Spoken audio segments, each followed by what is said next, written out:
And coming up this evening, 5-member Supreme Court panel in a unanimous decision directs Parliament to allow for the 4 embattled MPs whose seats were declared vacant yesterday by Speaker Bagbin continue to discharge their duties until the determination of the substantive matter before the court. So tonight we'll hear from the majority in Parliament who say this is a vindication of their walkout yesterday and a true and proper expression of separation of powers. To get it clear, read the Constitution. This is separation of powers. The Constitution, which separates the various powers of the various segments of government, states categorically, when it comes to a matter of interpretation, it is this House. But a former MP and constitutional lawyer, Inus Afuseni, says the Supreme Court took a hasty decision. Less than 24 hours ago. At what point did they file a stay of execution of the decision? Stay of execution is an interim measure. And if they file it with a notice to the other party, the Supreme Court had the other party. And it appears to me to be a rash decision. We have more on the Supreme Court's decision, but we also know that the MPP is calling on its members of Parliament to take advantage of the boycotts in the House to sustain their campaigns at the constituency level. Also in this bulletin, we'll tell you why Ningo Prampram MP Samuel Nate George wants to haul a Supreme Court judge before Parliament Privileges Committee. The image of the Parliament of Ghana must be respected by all persons, and especially by those who are in a privileged position and ought to know better and must be held to higher standards of accountability. Later, UTUG starts preparation of a national park to fight illegal mining as it calls on presidential candidates and stakeholders to commit towards the cause. Meanwhile, the lecturers say, a luta continua till next week. And later on the campaign trail tonight, we sit with the Member of Parliament for Chifu Atimokwa, David Vondi. We have the details of these and many other stories in this broadcast. Do stay.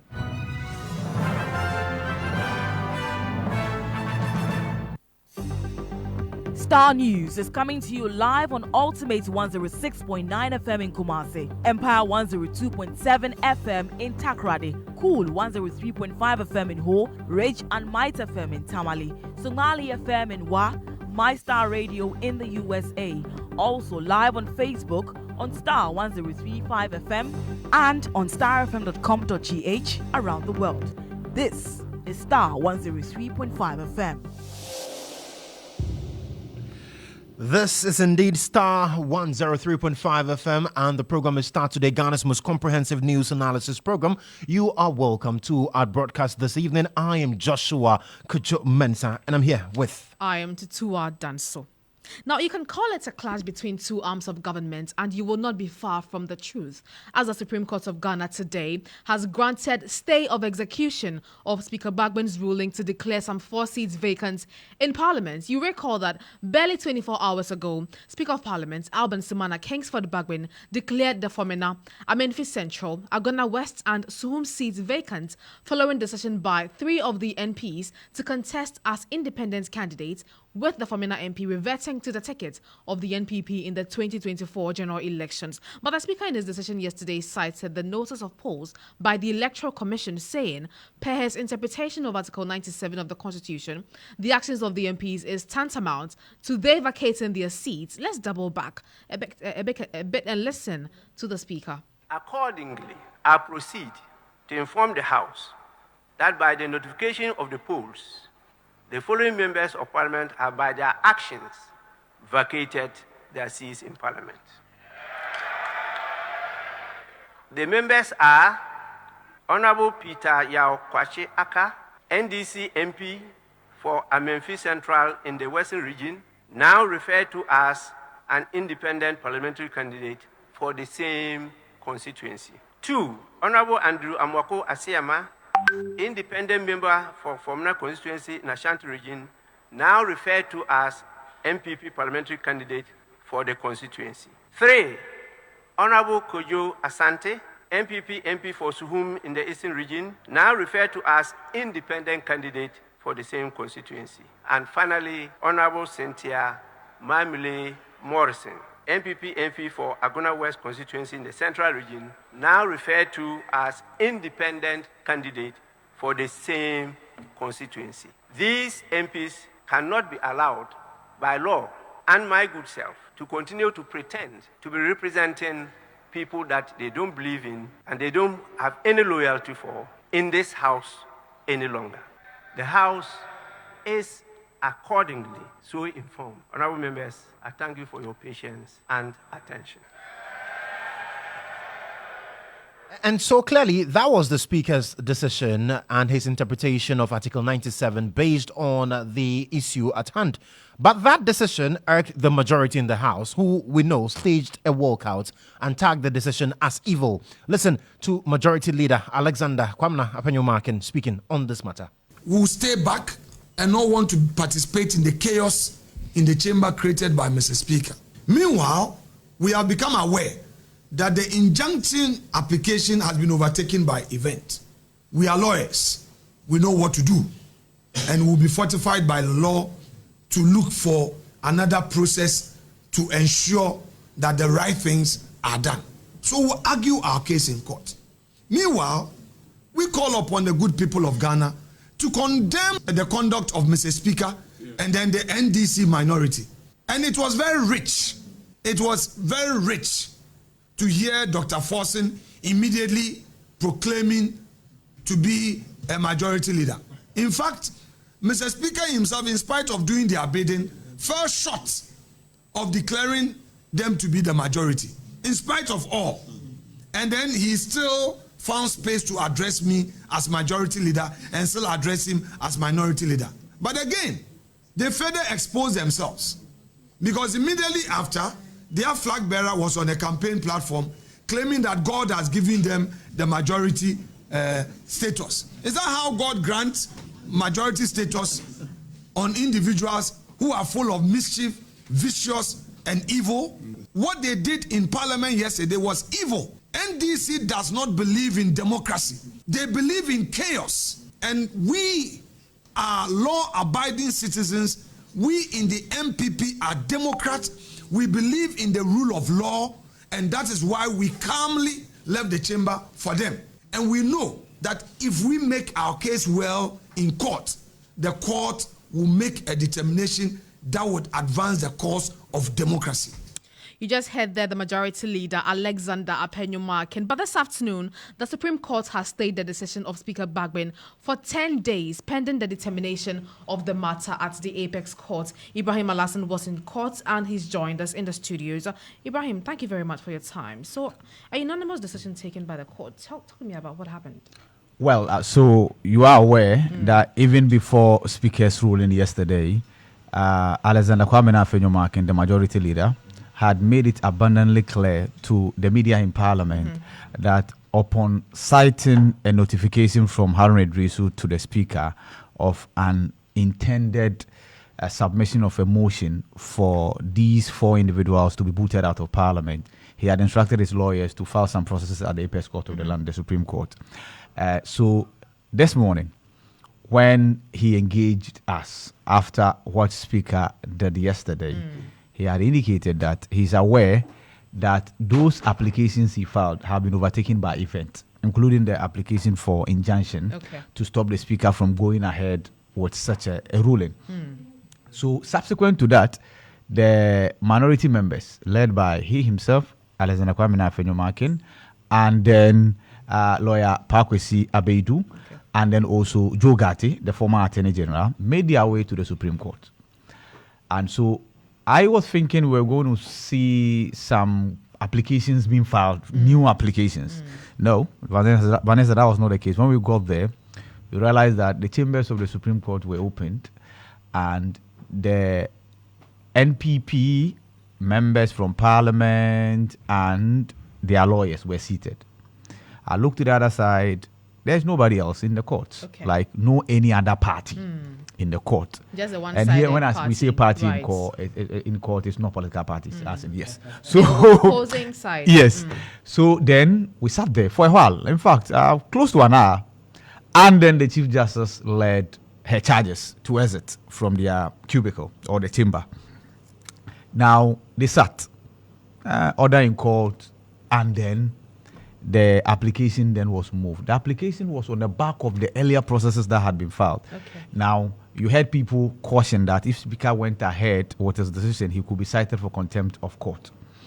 So it was on that basis that the plaintiff in this case, which is Alexander Kwame Afenyo-Markin, prayed the court that we came to file some processes here. The processes were targeted at stopping the speaker from doing A, B, C, D. The speaker, in spite of having knowledge of these processes, went ahead. So Afenyo-Markin insists the speaker had knowledge of the application. Exactly. Okay. And when we come to the ruling, you realize that the court actually agrees. Okay. The court agrees with Afenyo-Markin and then his legal team that indeed the speaker was aware. Okay. Now, on the floor of Parliament, Speaker had acknowledged that he's aware that Afenyo-Markin had gone to court. What Speaker did when his ruling became public was to say that he had not been served. To Speaker, being aware of a process being filed is totally different from being served. Okay. And Speaker's argument was that he has an agreement, or Parliament has an agreement with the judiciary and the Chief Justice, to be specific, that because of the immunities that have been enshrined in the Constitution for members of Parliament, from Tuesday to Friday, if the court will have to serve anybody who has anything to do with Parliament, it should be on Mondays. Because Mondays, Parliament doesn't sit. So that's the agreement, a written agreement. And a circular to that effect has been issued by the Speaker, by the Chief Justice. And so, yes, there were attempts to serve Parliament through its Director of Legal Affairs, right? The Director of Legal Affairs then refused to receive the service because it was not on a Monday. Okay. So, therefore, the Director of Legal Affairs in Parliament was taken to the circular that was issued by the Chief Justice that if any court official is to serve any document on anybody who is related one or the other to Parliament, it must be done on a Monday. Now, after it's all said and done, the Speaker then gave his ruling. Then, today, the lawyers for Afenyo-Markin said what Speaker did amounted to breach of the Constitution. His decision has denied constituents in 4 different constituencies their constitutional right of representation. So from now till December 7 or till January 7, when the 8th Parliament expires, these constituents, in these 4 constituencies, will not have representation. And to the legal team of the majority, this is unconstitutional. That's one.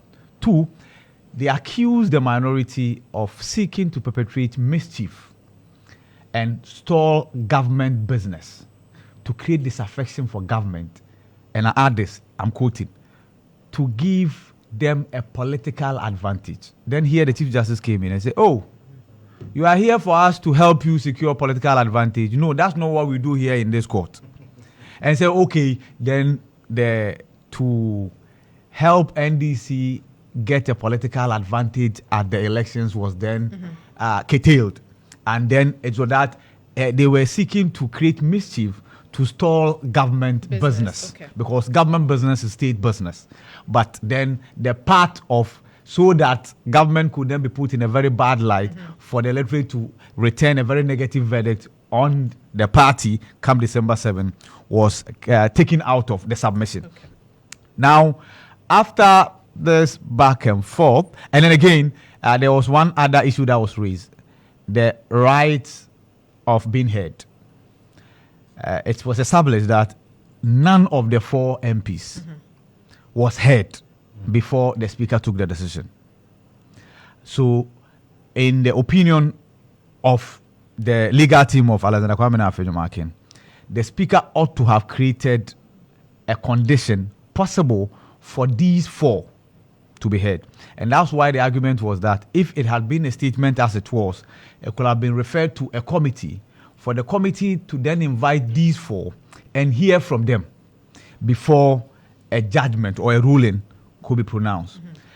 The justices of the Supreme Court, led by the Chief Justice, flagged this in their final ruling that indeed the law of natural justice will have demanded that the 4 were given the opportunity to state their side of the story. Aside that, the Supreme Court equally upheld the argument about representation. That is their constitutional right. And I'm talking about the constituents of these 4 constituencies have it as a right by the Constitution for them to be represented. Consequentially, the prayer for stay of execution was granted. Usually when you go to court ex parte, whatever reliefs you are given will last for 10 days. Then after 10 days, you can come and then request again or renew that particular request. This time around, the Chief Justice said this case in its entirety will travel for just 14 days. 14 days. 14 days. 2 weeks. Yes, 2 weeks. And again... On what basis? Okay, so the Chief Justice talks about how important this is. And that's how come the Chief Justice, in relating to the agreement the judiciary has with Parliament relative to service. He said the Speaker ought to have known that this matter is very crucial and important to the governance of this country. That the Monday, Tuesday, Wednesday agreement should have been thrown out of the window. She wanted the Speaker to use it. The Speaker should never have even touched on it. Okay. Right? Interesting. Good. And then the Speaker equally mentioned in his ruling, after the ruling, and then there was this back and forth that he was not properly served. The processes were thrown at the Director of Legal Affairs of Parliament. And when they say things are thrown at you, just as you are seated here, more like, do you know Somji Wakranti or Somju Adwa? Great. So, so that was how the service was done. So the processes were thrown at the Director of Legal Affairs and on his table. This came up in the court. And the Chief Justice, her verdict on this is a simple one, that it is a very constitutional and legal and normal way of service. Service processes can be thrown at you. Okay. The court will deem it as having been served on you. So for that, speakers should not give that excuse of, the processes were thrown at the Director of Legal Affairs. To the Chief Justice, it's so proper that was done that way. Okay. So that leg had equally been addressed. And then the Chief Justice then finally says that all the four are then asked to return to Parliament and then perform their duties as members of Parliament. And then the 10-day window, which is renewable, she has now extended it to 14 till the case is dealt with. Right. Really? Till the case is dealt with. So these MPs will remain MPs till the Supreme Court decides otherwise. Or the status quo will remain. Okay. And which is that they are all members of Parliament. Okay. So back to default setting. Parliament now has 275 members of Parliament. And the MPP still controls majority. And the MPP still controls majority. Which That's has very been important. Established. Yes. Okay. Yes. Okay. So after it was all said and done, of course, I'm sure we will get to the reactions. Exactly. Absolutely. Yeah. Exactly. Absolutely. You know, so let's hear from Minister of Trade and Industry, Katie Hammond. He's described the decision as apt and a vindication of his position yesterday that the matter was clearly a matter of constitutional interpretation and not parliamentary decision. He added that the decision of the court does not in any way affect separation of powers. He spoke to Ibrahim Al-Hassan after the Supreme Court delivered its decision today. This is a matter of clear interpretation, and without adopting the famous mobile mode of interpretation, just do the literalist one. Read it in the way it is. It's so clear. Listen to how the Supreme Court went about it today.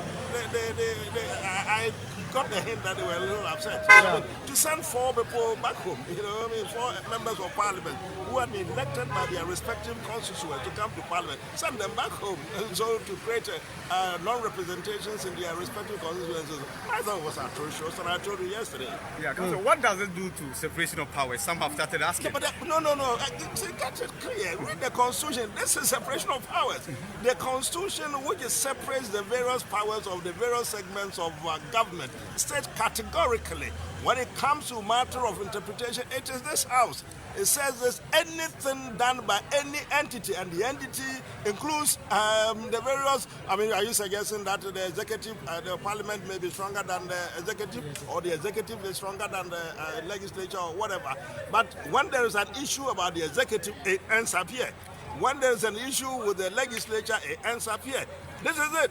This is why I told you yesterday, Mr. Justice Kolondi, the rules have their masters. Their masters are here. There we go. Peace and harmony from Tuesday. How do you expect to return and cooperate On with Tuesday, each other? we are coming back. Okay. We're coming back, no doubt about it. I told you until the matter is resolved here, we aren't going back. The matter is resolved today. The Supreme Court is telling the Speaker, get them back. We're going back. But the substantive matter has not been dealt well, with. Well, no, it's matter. important. You know, it's a substantive matter would be dealt with. Again, listen to that. 7 days, 14 days. We expect this matter to be completed by the middle of next month.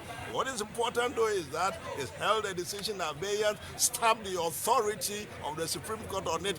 And we should go back to Parliament, and we will be there on Tuesday to see the. So that's Katie Hammond speaking to Ibrahim Al Hassan in court earlier. And Tutuwaa, it's been a roller coaster.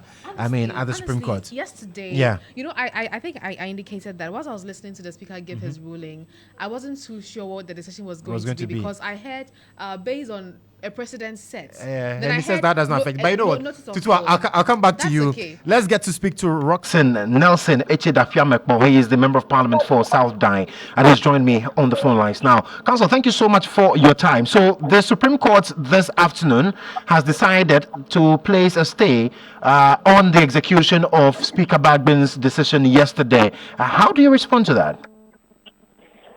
First of all, thank you very much for this opportunity. I want to understand two things. What is the Supreme Court saying? And for how long are they saying that? Because there's nothing to say. In law, there are some declarations we call non-executable orders. The Speaker of Parliament didn't give any order. He didn't give any ruling. He only gave information to Parliament. So if a statement has been made asking on the Speaker to give a certain information, the Speaker, if you read the Speaker's ruling, he says the House is so informed. He has informed the House. And somebody goes to court and says that there should be a stay. A stay of what?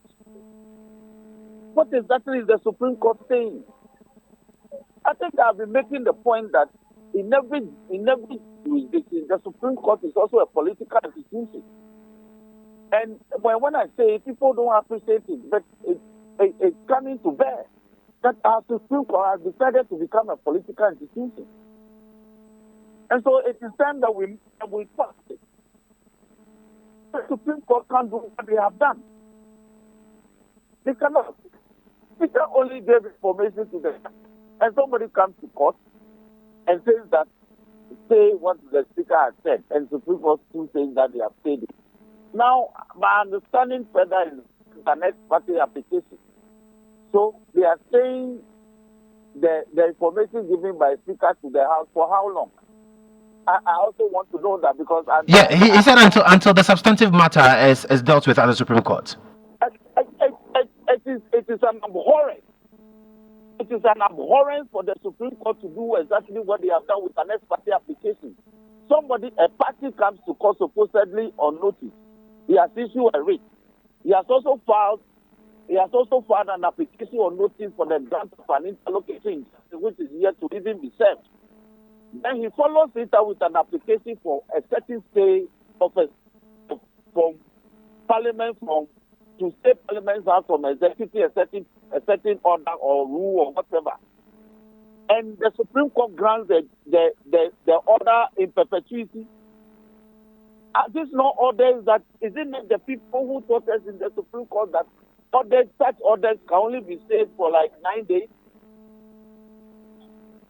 After the experience, the order is caused by a fluctuation of time, it becomes non-existent. How can you grant an interlocutory or a stay of execution ad infinitum with an ex parte application?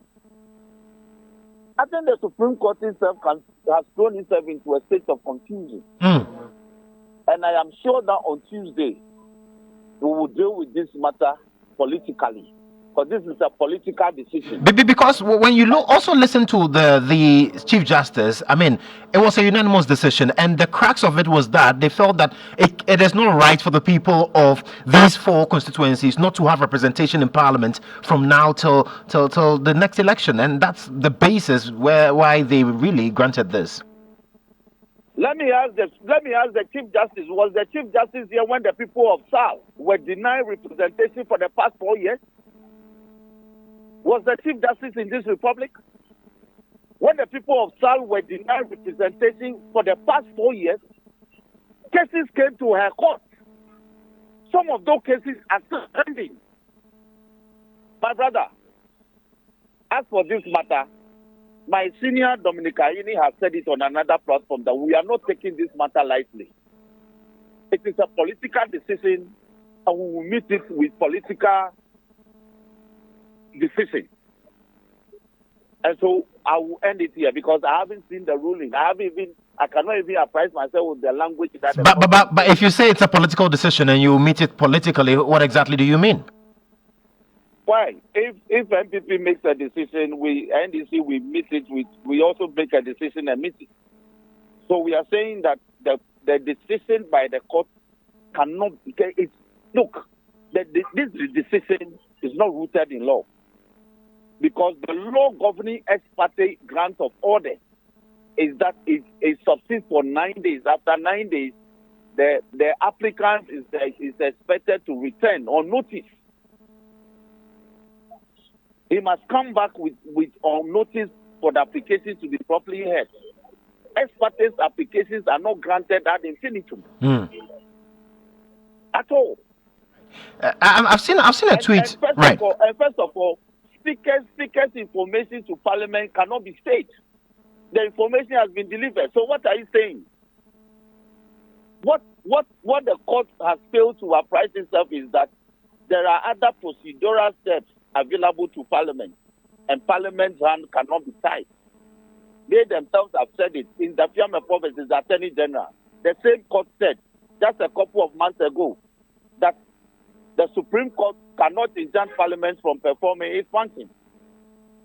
So if 2 months down the line, you give such an order in an ex parte application, I think the court is confusing everybody in terms of the law that is being.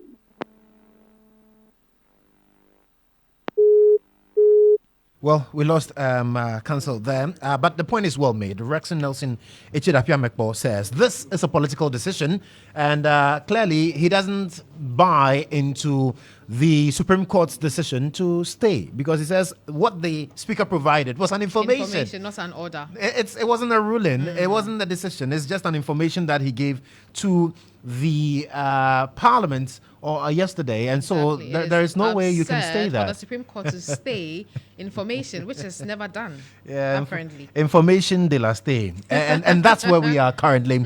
But we'll get further insights into this because for the majority caucus, the MPP caucus, this is victory for them. And Dafiamekpo Roxanne Nelson Eche, who is a legal person, tells us, well, per the laws, the Supreme Court seems to be getting it wrong and confusing everybody. But let's listen to Doma East MP Paul Chumberima. Now, he says the decision reaffirms the majority's confidence in the judiciary, as this is what they've always expected. Listen to him. I mean, yesterday we told you that the Speaker really went beyond his boundaries. Clearly, it has been established by the Supreme Court, the highest decision-making body in our country, that truly he went beyond his boundaries. He should take it easy. He should come back. Let's sit on the case and get the case properly done before he can think about what he intend doing. And really, this was what we were expecting him to do. And we are happy. I mean, we all have confidence in the court. And clearly, once again, the court has done its job. And we are happy about this. Well, finally, what will be your message to the two of your MPs who are going independent, who are now returning? What we are saying that is to what them, just to re-emphasize what the majority leader said. Majority leader said that all the sundry of the new patriotic party should put themselves together to put their hands to the wheel and ensure that we come back, we win, and win convincingly. And that is what we need to do. And that is what must happen. And clearly, that is what we are going to see come December 7th, 2024. So that's Paul Chumberima also telling us how confident they are in the judiciary when it comes to the discharge of their duties. And so that was what happened today. And we'll be getting more insights on this particular development because a lot of conversations have arisen out of this. And we'll be speaking to lawyer Inusa Fusheni. You know, he also has some he's also surprised. Yes, he's really surprised. It'll be nice to tap into his legal expertise on the back of this development because, I mean, as it stands now, we're just being bombarded with a lot of contention from both sides. Exactly. And that's what Roxanne Nelson Dapiamekpo terms the confusion from the Supreme Court. So it will be okay to get to understand the perspectives of the various actors. And the principles of separation of powers here. And also to an extent, the checks and balances. Right. We need to understand that. We need to understand that shortly. But let's also get to hear from you on social media. We are streaming live on Facebook at Starr 103.5 FM. So join us with your thoughts, your comments, your views and contributions. Kwame Agboja, who is an MP in Parliament, says the Supreme Court may have to come to Parliament to enforce the bizarre ruling. And he puts bizarre ruling in capital letters. That's what he's also put there. Well, but we've been joined on the phone lines now. Tutuwaa. We've been joined on the phone lines by Inusa Fusheni. He's the constitutional lawyer. Thank you very much for your time this evening, counsel. First of all, you say that the decision by the courts was hasty. Why did you say that? Well, Joshua. Joshua is your other colleague. Yes. It's Tutuwaa. Tutuwaa. Yeah, I say that because this is a very important decision with far-reaching ramifications. Now, the Speaker has given a ruling. Somebody, even before the Speaker gave the ruling, had gone to the Supreme Court to invoke the original jurisdiction of the court to interpret Article 97 1G.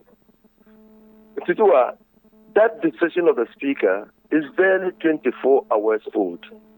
Barely.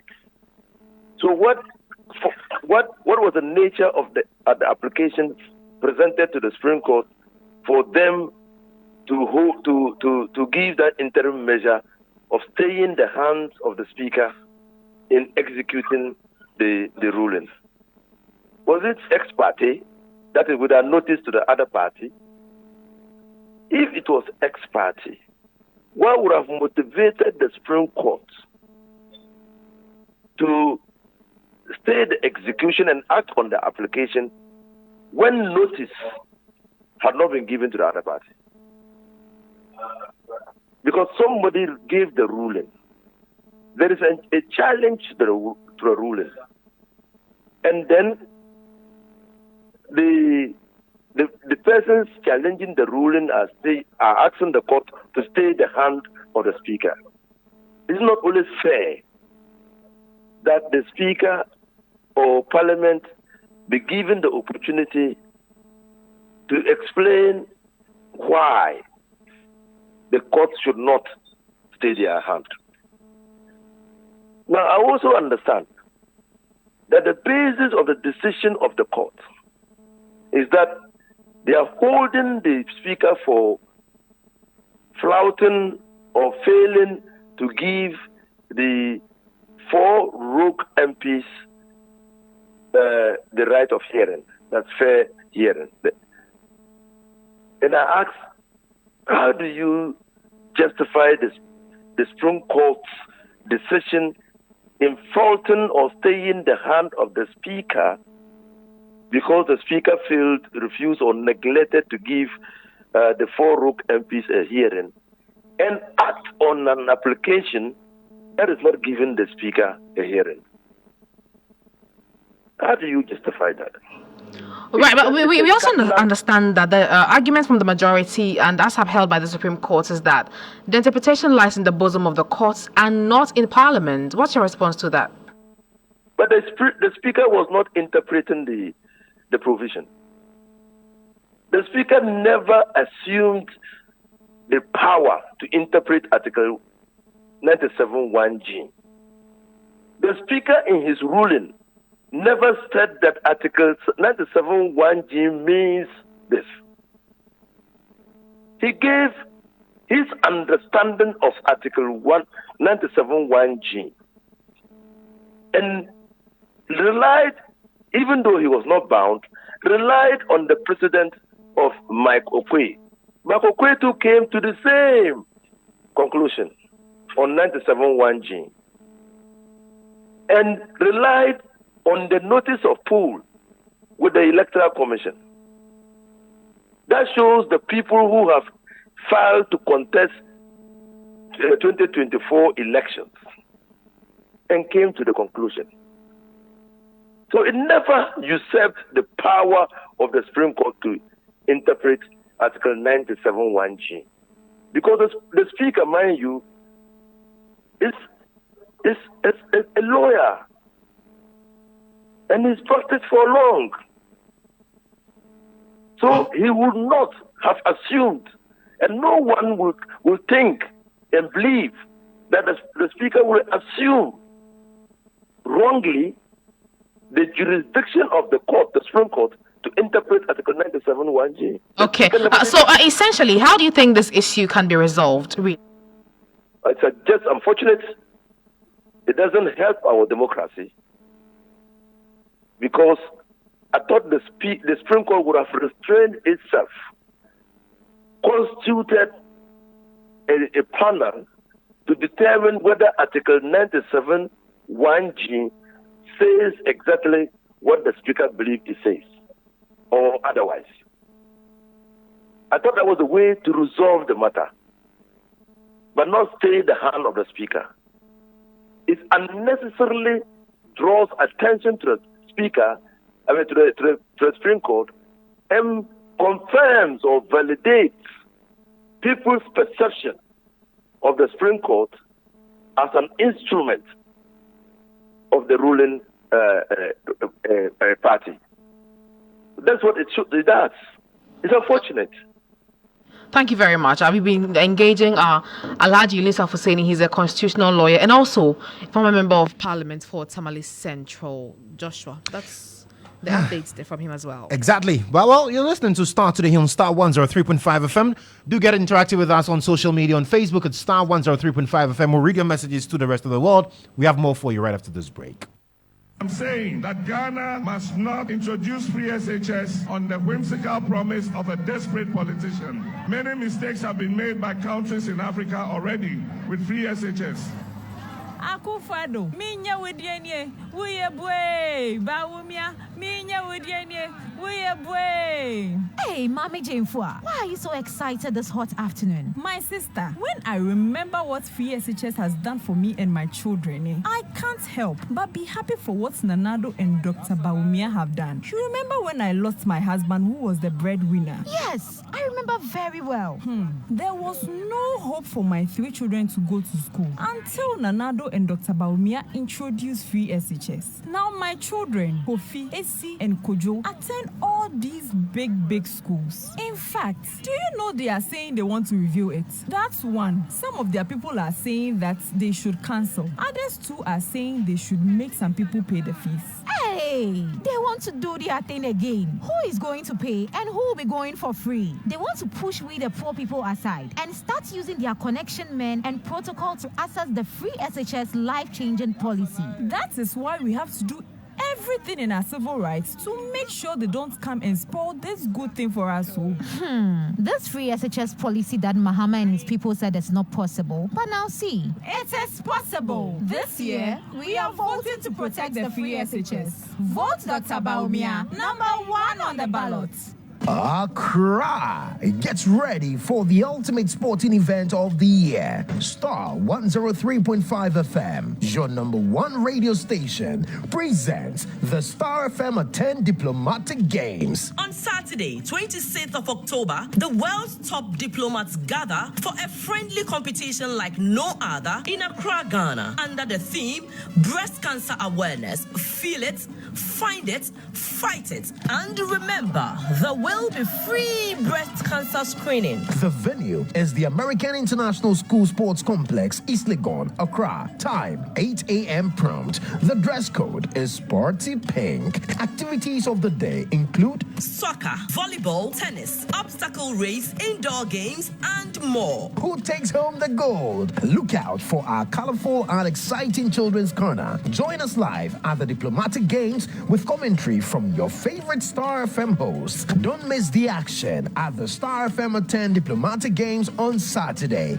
October 26, 2024 at the AIS Sports Complex, East Legon. Remember, attendance is absolutely free, but registration is compulsory. Visit www.starfm.com.gh to register for free. This event is in partnership with American International School and supported by Sahara Rise Hospitality, Accra Medical Center.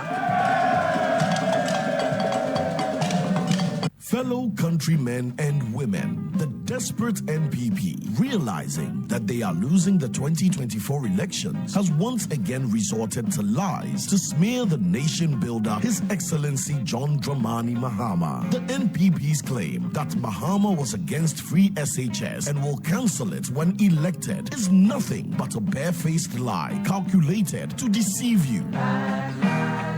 John Mahama started the implementation of the progressively free SHS program in 2015 with day students and had a clear plan to expand the program to cover borders, hence cannot be said to be against free SHS. What he has been against is the poor implementation of the program. Contrary to the lies of the NPP, the next NDC Mahama government will improve the implementation of the free SHS program to make it better. We will do this by scrapping the double-track system, provide a dedicated source of funding for the program, include private SHS, improve the feeding of our children, and enhance the quality of learning outcomes. Listen to the truth from the horse's own mouth. Free senior high school education has come to stay. If anybody tells you that I, John Dramani Mahama, son of E. Mahama, will abolish free SHS when I come, tell the person he's a bloody liar. What I'm against is the poor implementation of the free SHS, which is creating great inconvenience for the parents, for the students, and for the teachers. And one of the things we'll do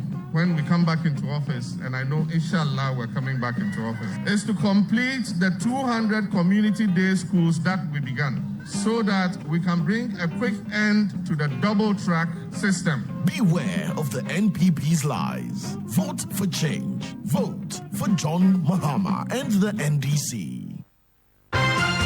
Starr today. First, fast, and credible.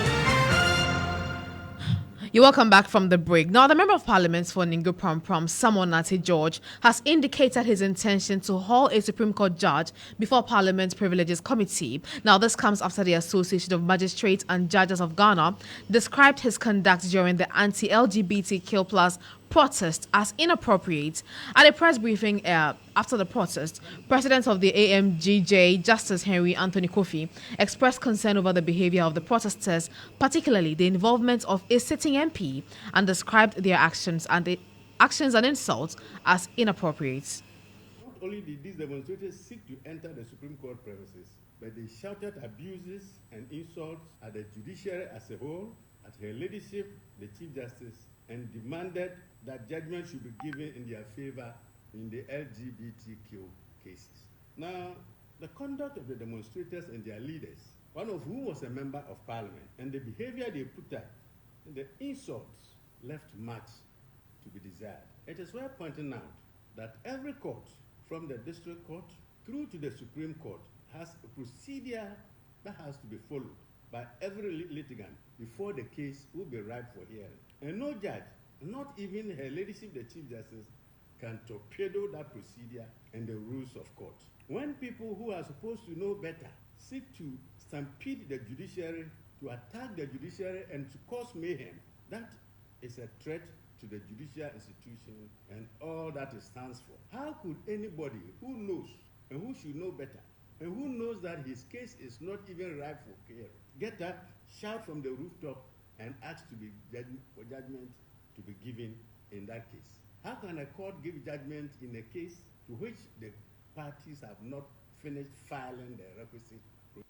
So you heard the president of the Association of Magistrates and Judges Ghana, Justice Henry Anthony Kofi. Well, addressing the media today, some judge sent a challenge to the judge to prove where he conducted himself in such an inappropriate manner. Listen to the Ngo Prampram MP. To the Privileges Committee of Parliament, he addressed the said press conference and he needs to substantiate a number of untruthful claims he made in his press conference. The image of the Parliament of Ghana must be respected by all persons, and especially by those who are in a privileged position and ought to know better and must be held to higher standards of accountability. At this juncture, let me reiterate that at no point in our petition to the Chief Justice did we demand, request, or even remotely suggest that the Chief Justice should rule in favor of the sponsors of the bill. We have simply asked for the Chief Justice to provide us a timetable for the early trial she promised. Our petition is premised on the actions of the Chief Justice in 2 cases this year, where the court swiftly issued hearing notices within hours of injunction applications being filed, and heard the cases even without a statement of defense from the respondent, the Attorney General in particular. In the Roxindafia McBob versus Attorney General case, the Attorney General did not even file a response, but the Chief Justice heard the injunction application and dismissed the injunction application within 24 hours. Again, in the Bernard Ahia 4 and 2 others versus the Minister for Finance and 3 others case, the injunction application to halt certain tax waivers by government pending determination of the main case was filed on Friday afternoon, 26th of July 2024. By the following Monday, the court had issued hearing notices, heard the case, and dismissed the application the next day. This was in spite of the court's own rule attached to the process by the registrar, stating that, and I quote, a date will be fixed for hearing of the above stated application with hearing notices to the parties by the registrar upon request, 20 days after service of the application on the respondents or interested parties, end of quote.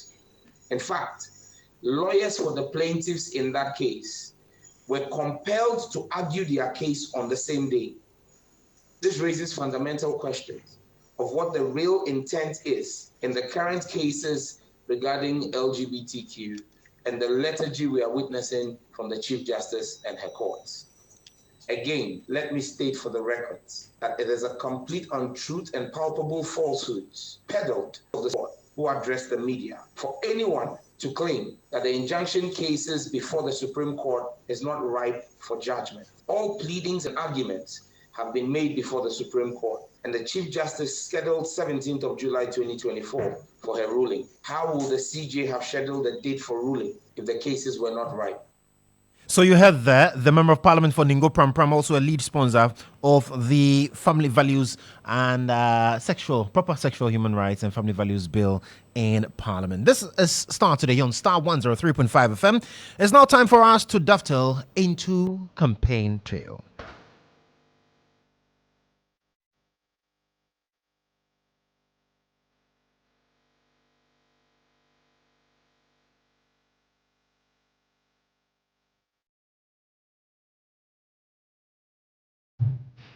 And so in 50 days, over 18 million Ghanaians will be going to the polls. We will be selecting a president and also members of the legislative arm of government.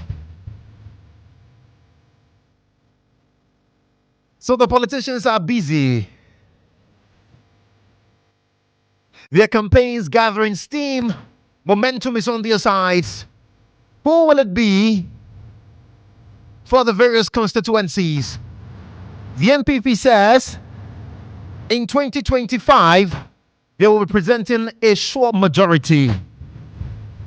The NDC says, chia. What happened in Parliament yesterday is a shadow of what will happen in 2025. Who will get the majority? That's the big question we are asking. And so tonight we'll be having a conversation with a man who is vying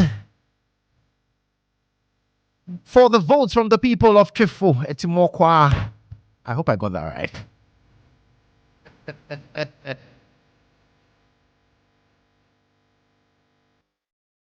So we'll be getting to that conversation with David Von D. Keep your conversations coming in live on Facebook. Your questions, your contributions to the Member of Parliament for TAM, David Von D. Is the campaign trail with me, Joshua Kodjo Mensah, and Tutuwaa Danso.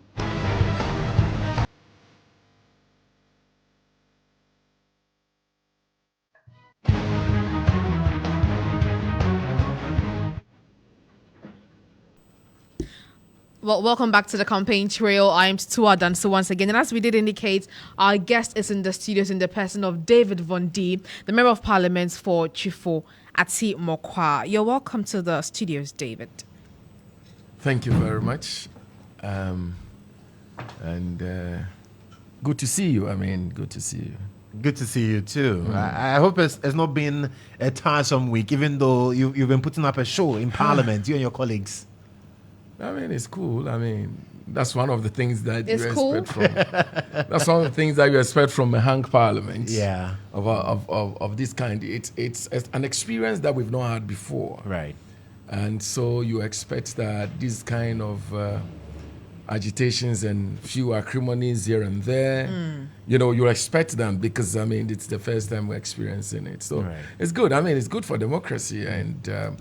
Unfortunately, people are trying to truncate it at all costs, which of course I believe is a very horrible situation. Listening to, and until I heard from your network, I thought it was a joke that the Supreme Court stayed the ruling of Mr. Speaker on an ex-party application. And I thought it was worrying. Right. Because at the end of the day, there are three arms of government. The executives are there, they're doing their jobs successfully, they're doing whatever they want to do, in as much as Akufo-Addo and Bawumia. I believe they are destroying this country, the fabric of the country is gone. They are there, they take their decisions and nobody interfere. The judiciary, is taking his decision, talk or no, nobody cares about what he's doing. She does. I don't know why they keep interfering in the affairs of the legislature. And I am worried about that because, when you do that, you gag people's ability to work and you don't allow the institutions to perform. But is it not the case and that the judiciary is interfering because you keep running to the judiciary? Well, I think I'll give you that because it is the truth. And it is about time that Parliament begin to realize its position in our governance system. Otherwise, we're going to be doing the same, and it's going to hurt us. I don't understand why Mr. Speaker makes a ruling, and but was it within really a ruling? Because not even a ruling, a statement, an information to the House, because this is an establishment. The things that Mr. Speaker, informed us about was not a determination of a constitution. It was not an interpretation of a constitution. Okay. It was an automatic declaration that was there. We have precedents. People have done it. Makokwe, used same thing. It was this same MPP, the then majority leader, what's his name? Osei Mensah, who actually called on the Mr. Speaker to get the Fomina MP gotten out of Parliament. It was done. And nobody said anything about it. But Prof says that the conditions are different. What are the conditions? Esiama, same guy who is actually within this particular controversy, was an MPP, elected member of Parliament, decided to go and contest as an independent parliamentary candidate. He filed his nomination. The polls show that he filed, and the MPP called on Mr. Speaker to crack the ship, and the ship was cracked, and he was taken out of Parliament. What is the difference between Emma Morrison's matter and Esiama's matter? Again, what is the difference between that Esiamas matter at the time and today's same Esiamas matter? Who decided to move from the, independent to join a political party? What's the difference? I mean, see, when we do this, right, we destroy the fabrics of the law, and people begin to do anything they want, and then they go scot-free. Right. I think that it is important for the judiciary to understand that the law is not written in Latin. You may not be a lawyer. I'm not a lawyer. But the law is not written in Latin. It's written in English language. That is absolutely crystal clear. And it can't be good for you today, and tomorrow it's not good for another. And so when things like this happen, you tie the hands of the institution that's supposed to perform. And so if that's the case, then we better close Parliament and allow the judiciary to make decisions and run Parliament. It's unfortunate. It's hurting, Right. It's not teaching the young ones that are coming up, to believe in the institutions that are, I mean, how do you go 10 days information by Mr. Speaker to the House, injunct it without even consulting Mr. Speaker, serving him, bringing him up to hear the reason why he had to do what he did? And that's a disgrace. But the Supreme Court says otherwise. What did the Supreme Court say? Service was done. Exactly, service was done. On the Speaker. Yesterday, when you listen, Mr. Speaker explained that service was not done. Not at all. And so, these are issues that I believe strongly that if the Supreme Court has taken time to respect the judiciary, would have helped all of us. I think so. But you see, Tuesday is going to be a very interesting time. And I was coming to that. Do you know where you are sitting on Tuesday? I was going to ask that. You see, because my institution is headed by Mr. Speaker. Right. And the information from Mr. Speaker is paramount to where I will sit on Tuesday or where I will not sit. I'm waiting for Mr. Speaker to tell me that, and that the information that he gave to Parliament, he decided to swallow his own words, and that it's not going to happen again. Then we'll see what to do. But until then, we're waiting for Mr. Speaker, who is the leader of the House, who is the Speaker of the House, to make a statement. Otherwise, we were in Parliament, and statements were made by Mr. Speaker, and I think we should respect his rule. Okay. Well, interesting one there. But I mean, so as it stands now, you're not going to be regarding the Supreme Court's ruling, is that it? I have no problem whatsoever with the Supreme Court's ruling. I don't think I have the power to say I'm not going to respect the ruling of the Supreme Court. But I'm only telling you that I belong to an institution. Okay. I belong to member of Parliament.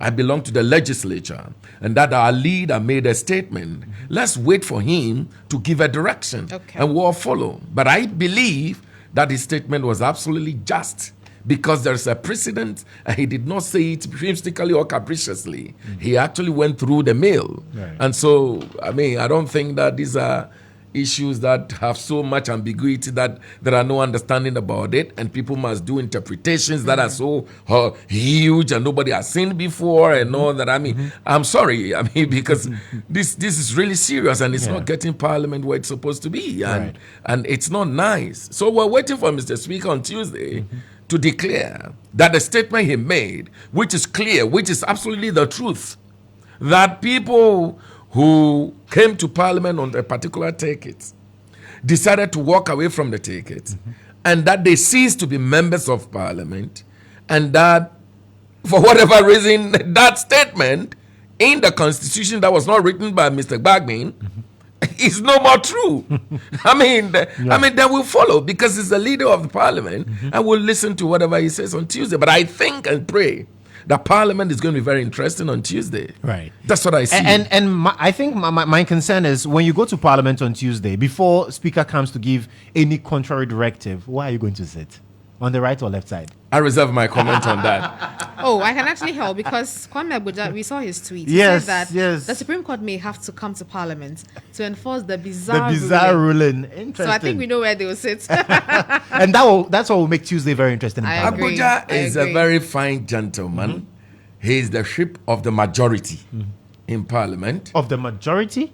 And Minority or by the majority? time we walk out of Parliament on Thursday, right, Agboja, govern Agboja, yes, is and still is the majority ship in Parliament. And I respect him for that. Atuforsen, Dr. Kizel Atuforsen, is the majority leader in Parliament. And so forth and so on, per the information and the statement from Mr. Speaker. If the statement from Mr. Speaker changes on Tuesday, we will know what follows. But as I speak now, because I have not been part of any court process, I have not been served with the greatest of respect to come to court. Somebody might have made his ruling. I'm not here to challenge the ruling of the court. I respect the ruling of the court. Again, I see that we are in the majority in Parliament now. So you belong to the majority caucus? I mean, that is the truth, because the NDC is in majority in Parliament now. Until any formal information, then we know what to say. But as it is now, I'm sorry. You are in the majority. We are in the majority. What speaker, the information speaker gave you? Because it's the head of Parliament where I belong. Right. And so if he decided to change his decision, we'll know how to interrogate that. But as it is now, let us not be jumping the gun, because, I mean, there's nothing to talk about. Interesting. Absolutely nothing to talk about. Interesting. Yes.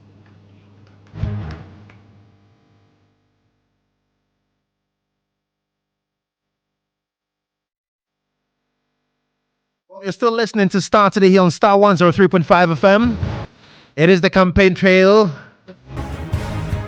And we've been having a brief conversation with the MP for Trifo Ati Mokwa, David Von D. He says it's with the majority caucus. The NDC is in the majority, per what Speaker said yesterday. And until Speaker gives a contrary directive, that is what stands. And so we'll be talking about his constituency. We'll be looking at the politics there and the good people of TAM, what they should expect from him as he also seeks their vote on December 7. Remember, your questions are welcome. Your contributions are welcome. We are streaming live on Facebook at Starr 103.5 FM. So do join us with your thoughts.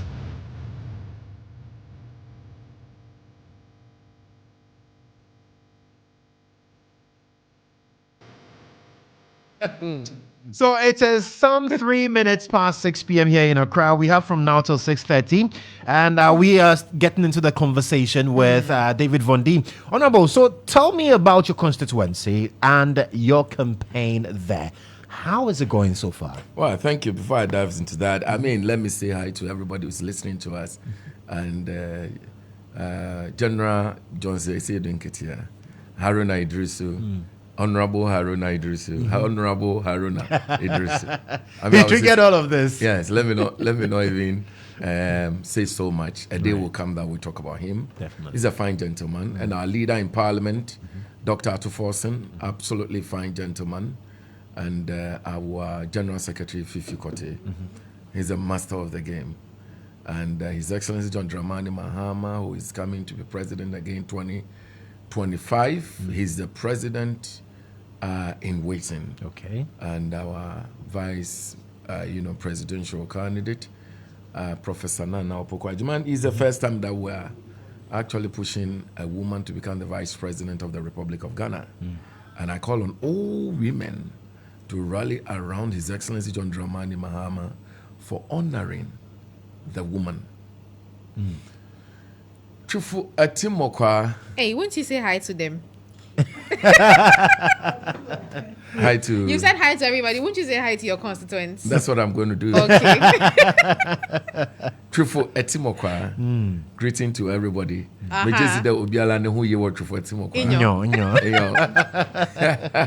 Let me say hi to my chairman, Chairman Hakim Ade. Right. He's a very fantastic young man. I mean, he's holding the party so tight and he's doing whatever he can do to make sure we retain our seat.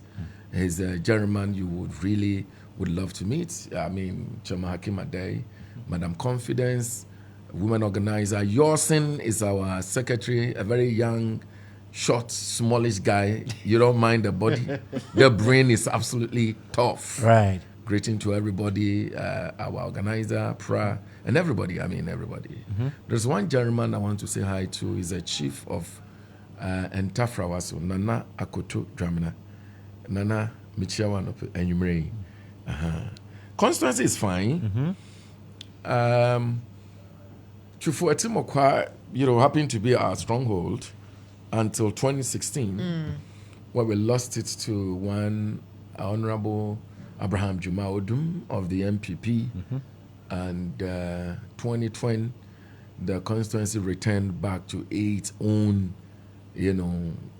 status by coming back to the NDC, of which I am humbled to be the one elected to be representing the people in the House of Parliament. And so we'll continue to do that. And thankfully, today we are in the majority side, in Parliament. So constituency is good. Sunday, just past Sunday, we launched our campaign. Okay. And it was absolute. The crowd, the young men and women who actually rose from their houses. And it was raining on Sunday. They defied the rain and they walked through the rain, and the town was absolutely electrified. People loved the NDC, and people were so much in love with the NDC. And so the launch was successful beyond our imaginations. People from all the young, the towns and villages, they trooped in. And our regional chairman, Professor Isiedu, was there. Dr. Otokuno was there. And, the place was just so sweet.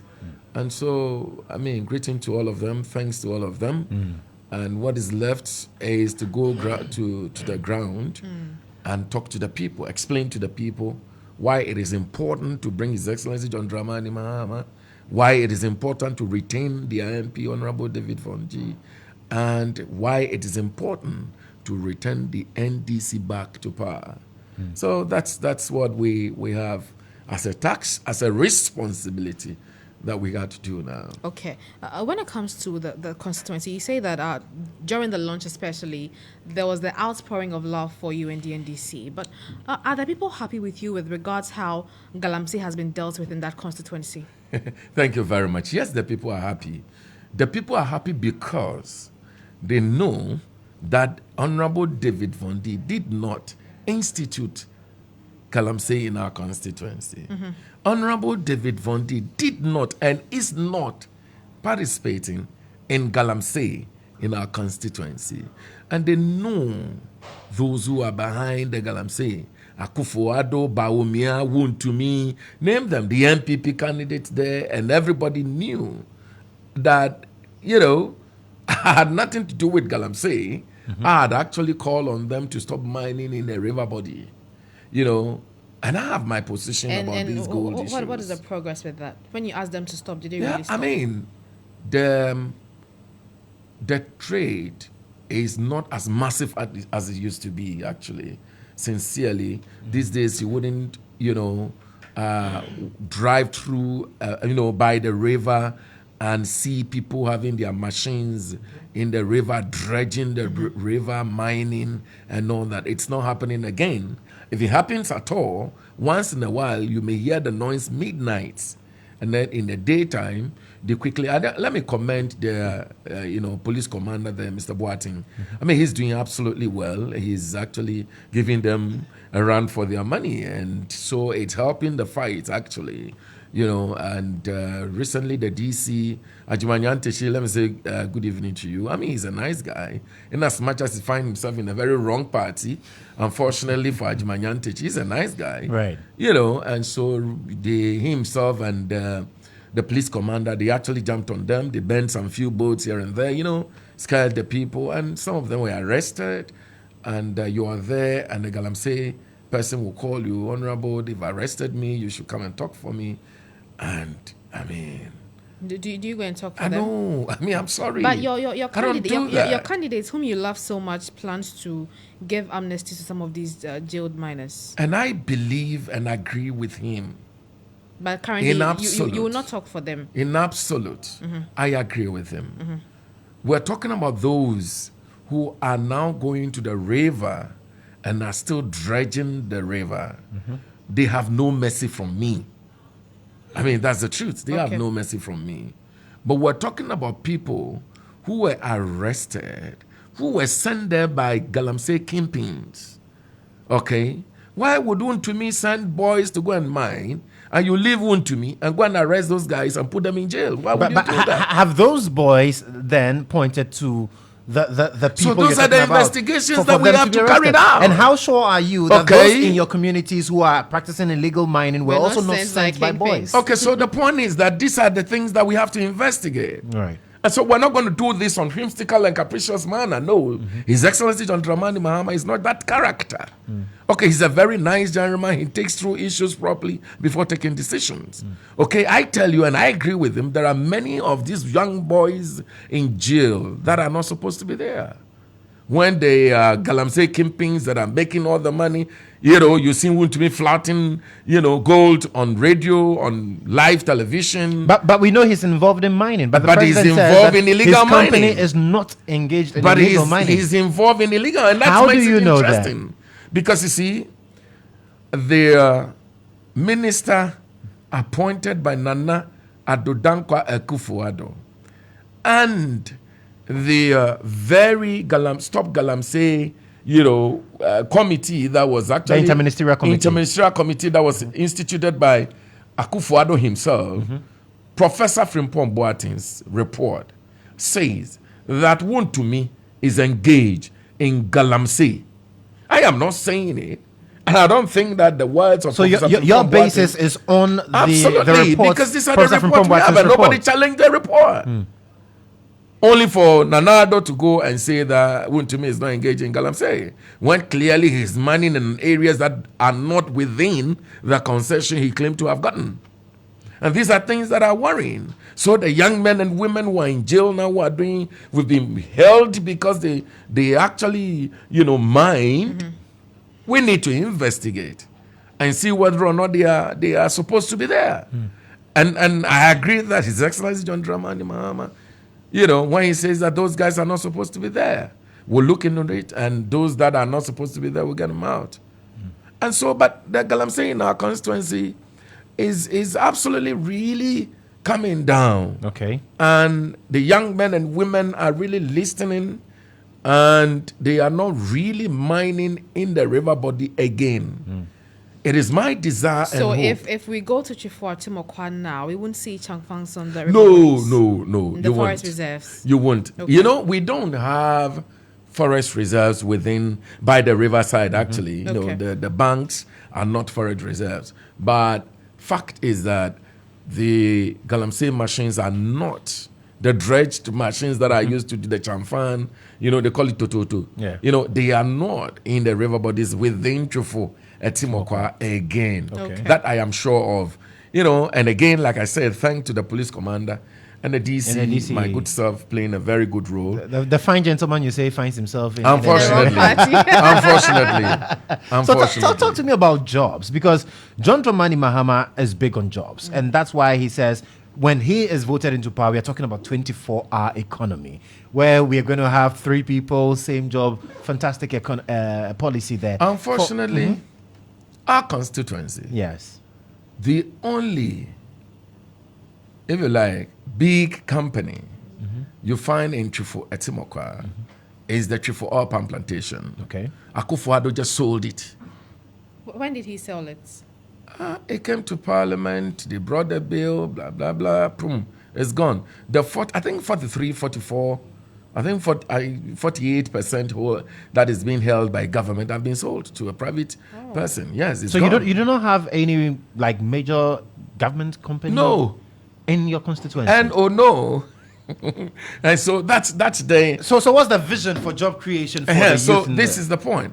When I came in as a member of Parliament 2020, I started 2021, and And I decided to train the young men and women on various entrepreneurship programs. Okay. Hairdressing, tailoring, carpentry, driving, electrical works and all that.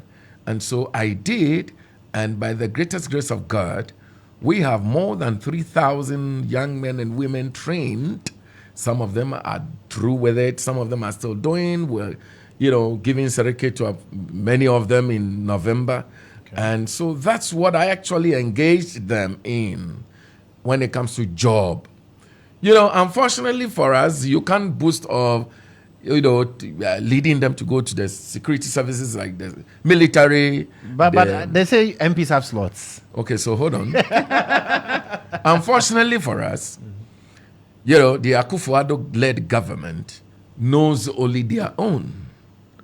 You remember it was recently when our leader, now the majority leader, Atu-Forson, had to, lead a press conference where we complained bitterly about Akufo-Addo allowing the MPP MPs and the PCs to submit 30 people each for various, security services and so forth and so on. Were left out. Not even one was given to us. So you didn't get some? No. How do I get some? Because we're in minority then. Of course, now we're in the majority. Alexander Makin would not be happy with you today. Unfortunately, it doesn't matter whether he's a fine gentleman. Like him, he's my brother. We talk. He's a good guy to me. His cousin and I were in Canada together way back, and Atu is a nice person in Canada. Okay. But so unfortunately, the law is not a respect of persons. So I mean that's it. Unfortunately, but he should take it in good faith. So talk to me about. So the point is that we actually train a lot of young men and women. Okay. In our constitution. How many? Sorry, you our say constituency. 3,000? More than 3,000 young men and women. Some of them are still in the trade. Some of them are almost done. Some are through. It is an ongoing program that we never finishes. Okay. We're training more of them. And thanks to His Excellency John Dramani Mahama, our manifesto stated it clearly that we're going to invest in job training. And when you finish, we're going to give you some money, some equipment to be able to set up your own job. So if you are doing tailoring, we should be able to buy you a machine to sew. We should be able to give you some money to be able to build your own kiosk or, store and all that. So that's, the compliment we're expecting from His Excellency John Dramani Mahama. Of course, my strength alone cannot go buying machines for everybody. But these are the things we're doing. We're training them, and they're so happy with it. If you come and see our lunch, and you see the young men and women who are trooped into the Strait of Chufu, Etimokwa Chufu Praso, you'll be amazed. So those are monumental, projects that we're doing. And we're doing some few reshaping of roads until this grip machine came in. We're doing so many. So and thanks to Chairman Hakim Ade, he's kind of well resourceful. I mean, he has this grader. So we only have to request some few fuel, and then there we go. And then we've actually shaped so many roads. We helped a lot of young men and women who are in school, both secondary school and the universities. We helped a lot of them, try to pay school fees for them, give them some money to buy trunks and choboks. So we've done so much for the young men and women. In my constituency, predominantly is a farming area, Right.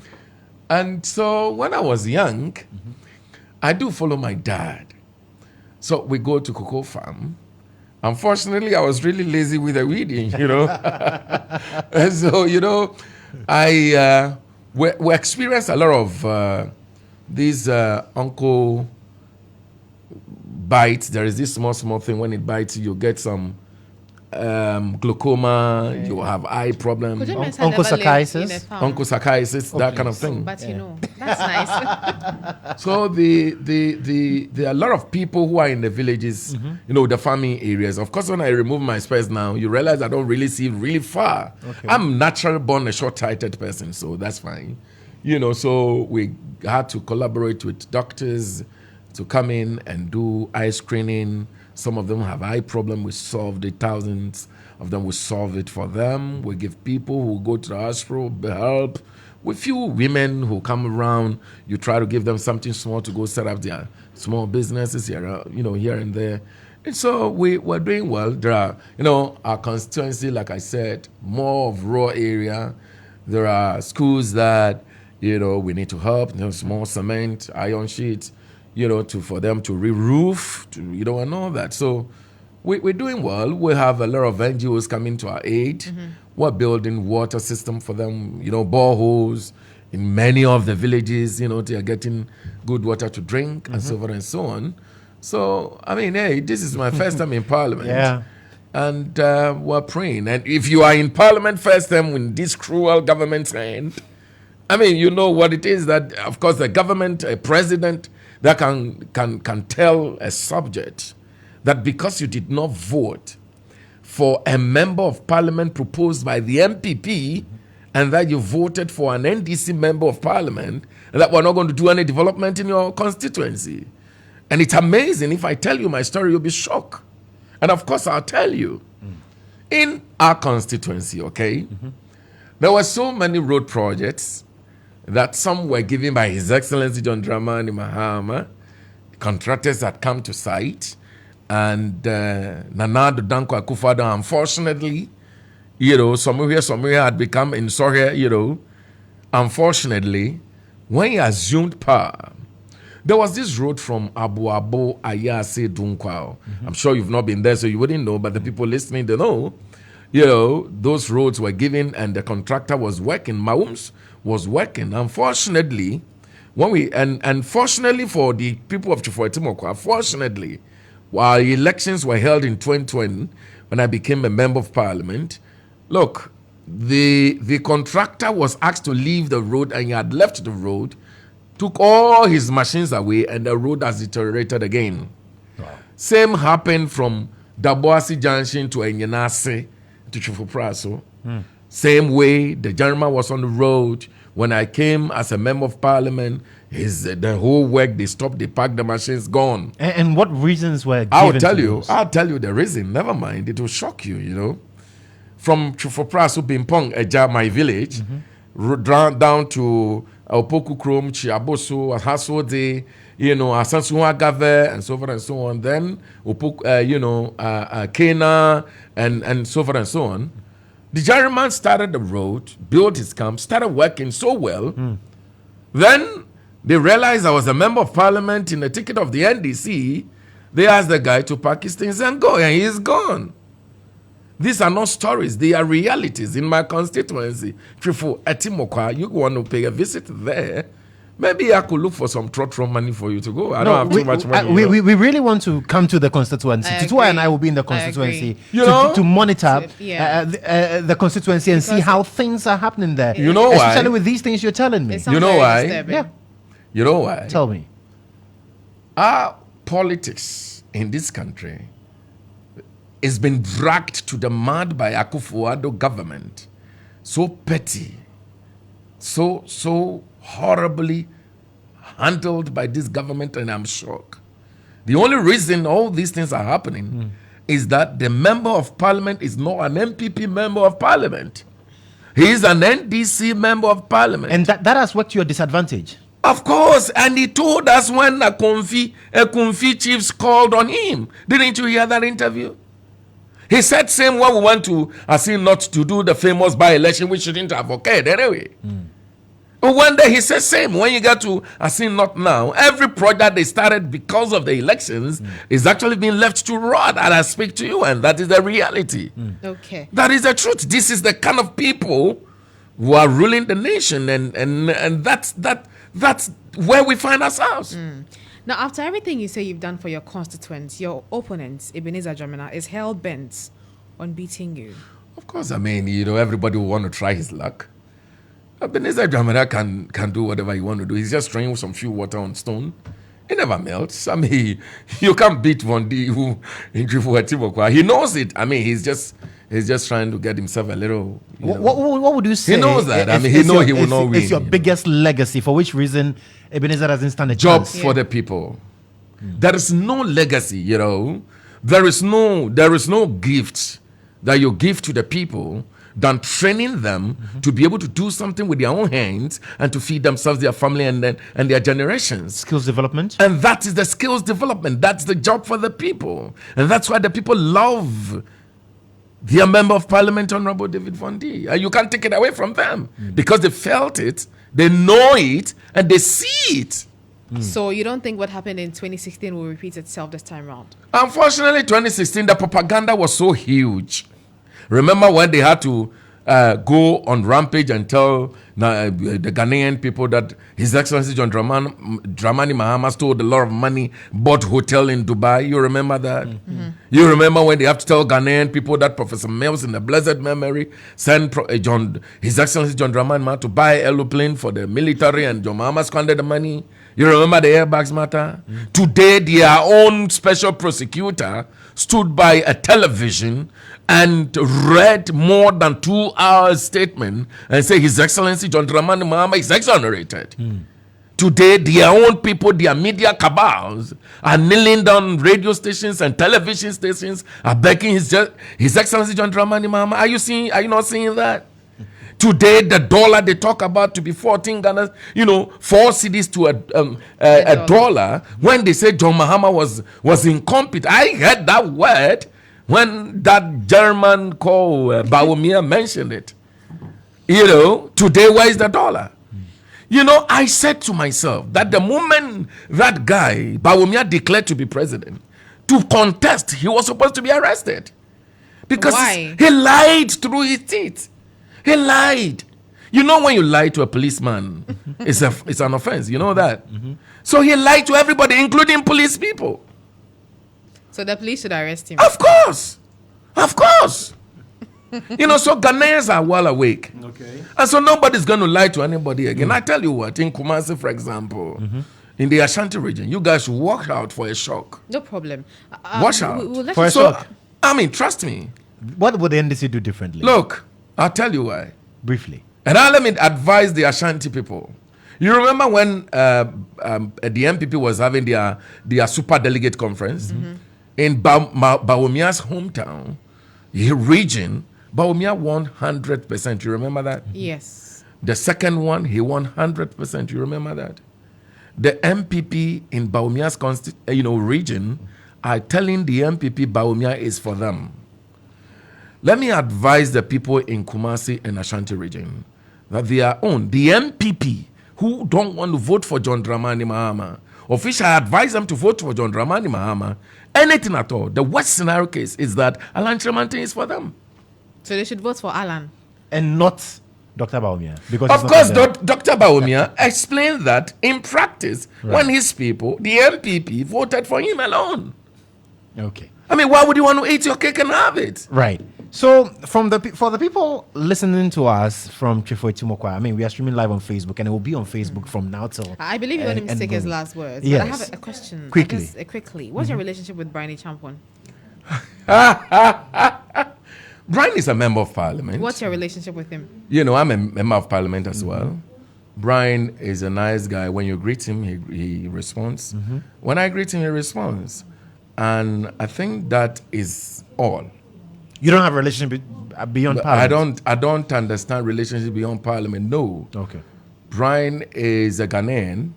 I'm a Ghanaian. It doesn't mean if he misbehaves, we do not talk about it, we will. Okay. Initially, you supported him, but... No, wrong. You got me wrong. You never supported him? What I said was that somebody was selling and somebody wanted to buy.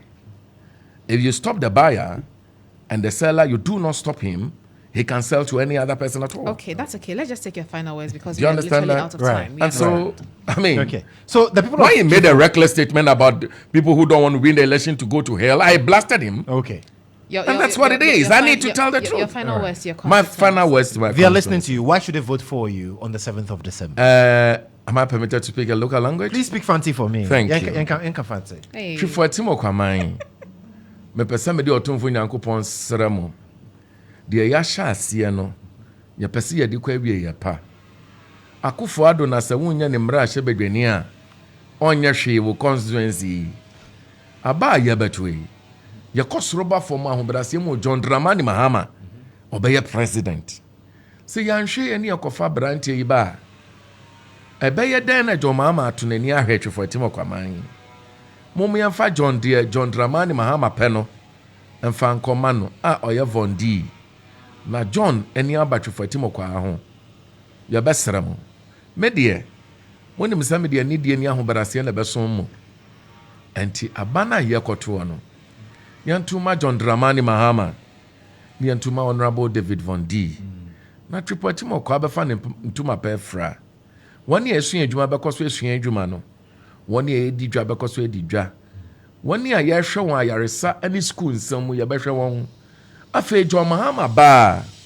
Enyuma bebre na akufo ado agya wo ho a wanye no. Eye ya kwan ani de akeka ho no. Ye beye ni nyina pepepe na tripotimo kwa afa ne ntuma pefra. Yate. Madam ase bebre. Yankopon onsha we nyala. So it's John and David. Tickets for 2024 for the people of Tutuwaa. Honorable, thank you so much for your time. Thank you very much. Let me say Fantastic. good evening to all of you. And you are doing a fantastic job. I've been listening to you, and your news is absolutely a very clear one. There are no ambiguities. I mean, crystal clear. Thank you. And you guys are looking really handsome and beautiful. Thank you. Thank you. God I will bless come to you. your constituency. You're welcome. You're welcome. Thank you. And that's how we wrap up Star today for the week here on Star 103.5 FM. There's more news for you at starfm.com.gh. I am Joshua Kodjo Mensah. And I am Tutuwaa Danso. Have a lovely weekend.